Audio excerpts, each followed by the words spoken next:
Hey everyone, how's it going? Joe here from Zilla Cabs. Right, a couple of apologies to make here. First of all, sorry if you can hear the CNC machine in the background going, that's working away. I didn't quite intend to do this video like this. So apology number 2 is that this video was meant to be a look at comparing a modern Celestion Blue Alnico speaker against a vintage version of the same speaker, which is the sort of silver coloured Alnico speakers that you found in Vox amps in the 60s, I think. And as seemingly often happens when loading a vintage speaker into a cab for the first time and powering it up, yeah, it just wasn't sounding right. There's a bit of rubbing going on, and so we thought, well, we've got everything set up. We've got the blue is in the cab as well as the vintage speaker here. So I know there's 2 mics there, but I've just got the blue Alnico mic'd up to record, and I thought, well, let's just jam a bit on the guitar and see what the blue sounds like. I don't know if we've done much with the blue in the past. We've done some shootout stuff, but we haven't really dedicated much to the blue itself, so still worthwhile, I think, to check that out. So as I was saying, when you get hold of vintage speakers and you load them into a cab, invariably they've had a life of their own for maybe 40, 50 years or whatever it may be, and yeah, they can have 1 or 2 issues sometimes. And Paul's been buying quite a fair amount of vintage speakers recently for the channel, so we can do these videos and show comparisons of new ones versus old ones and things like that. But unfortunately, yeah, once in a while they can be a bit worse for wear. So something to look out for if you're thinking of getting into vintage speakers. While the tones can be really cool, there's sometimes can be run the risk of spending money on something that doesn't really work right. So yeah, just a little side note there. Right, so this video then, we're just going to take a look at the blue, take a listen to it. We can have a look at it as well if you want. So I'm playing the Strat, I'm plugged into the Laney VC15, and that's going into the Fat Boy. It's a 15-watt speaker, and I think it's pretty much meant to be a faithful recreation of the old blues, really, which are meant to give those sort of bell-like mid-range, as they say. It's just a really classic voice, and anyone who's listened to, well, it's a stupid thing to say, everyone's listened to sort of British invasion music, haven't they, with Vox AC30s and stuff. So it's that kind of ballpark of a tone from the speaker anyway, paired with the right amplifier. So I'm going to play through, as I said, the Laney here for a minute, and then I'll change over to something else, and yeah, we'll see what we get. So so thanks for sticking with us for this. If these videos are the kind of thing that you like seeing when they're normally up and running and working, then please take a minute to hit the subscribe button and hit the bell icon for notifications when we bring out our new videos. And leave me a comment below as well. I want to hear about anyone who's had their misfortune with digging through old vintage speakers. I wouldn't like to put a number on the ratio of good to bad speakers that we've had in, but I guess it just makes it all the better when you get a good one. Anyway, here's the blue.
So I'm using the drive sound from the Laney there. That's straight into the amp, no pedals or anything.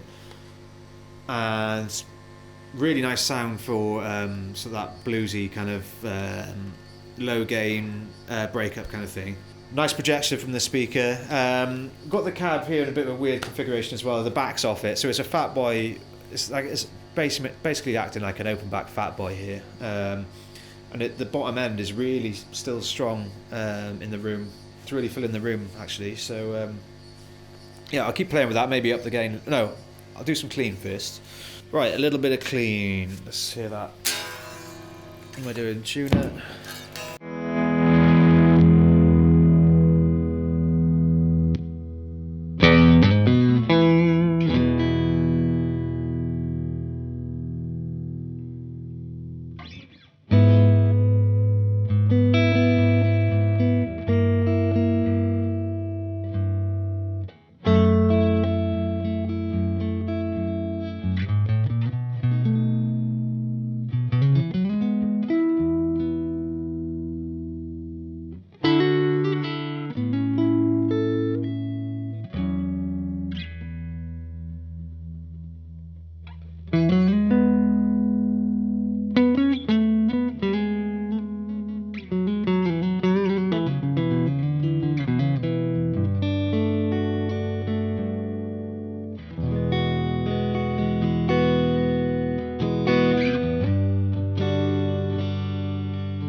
I kicked on a bit of harmonic tremolo there from the Flint straight into the clean channel on the Laney.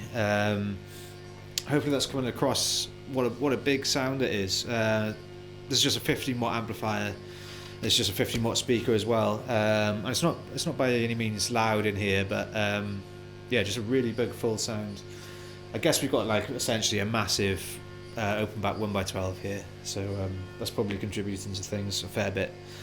Right, let's try some humbuckers. Right, I've got Paul's Pori Smith Custom 22 here, and clean channel again on the Laney, but I'm using the Strymon Riverside in front here with my usual sort of quite mid-focused drive sound that I like for lead playing. Reverb's coming from the Laney, and I might put some delay on as well from, I've got a Boss DD8 here, so sounds like this.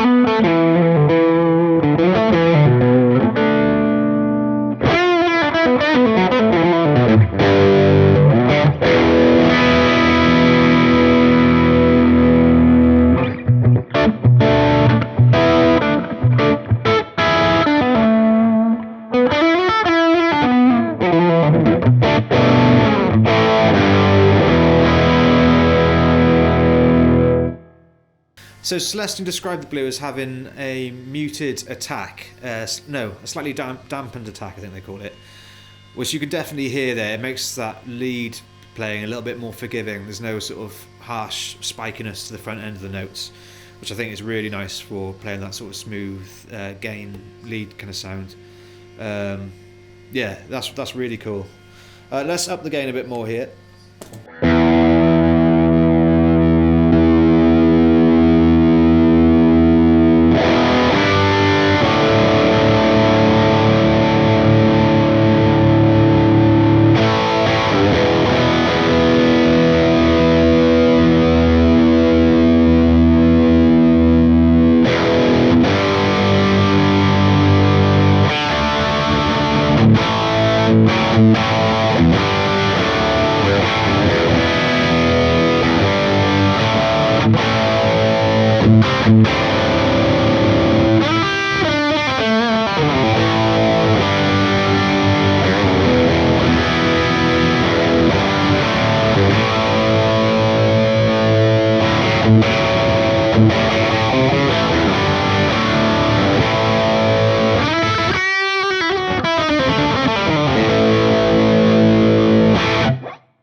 Getting pretty loud there. So for me, for the blue, it doesn't have like a wide open voice. It, as far as my ears are concerned. So I think for the bigger sort of more like roaring, higher gain kind of tones, it's not my favourite choice of speaker for that sort of thing. It gets a little bit even more sort of mid-focused, as far as I can tell anyway. And I guess that's why it kind of becomes synonymous with that Brian May lead sound from Queen, obviously. Very sort of vocal, but quite a closed, throaty, mid-forward sound for higher gain, certainly. So a little look into the Celestion Blue there. As I say, not quite the video we were hoping to bring you today, but still pretty cool nonetheless to be able to check out this speaker. I'm going to dial the gain back a little bit and play us out with some more of that sort of mid-breakup lead sound with the humbuckers. So as usual, thanks for watching and we'll catch you next time. Cheers.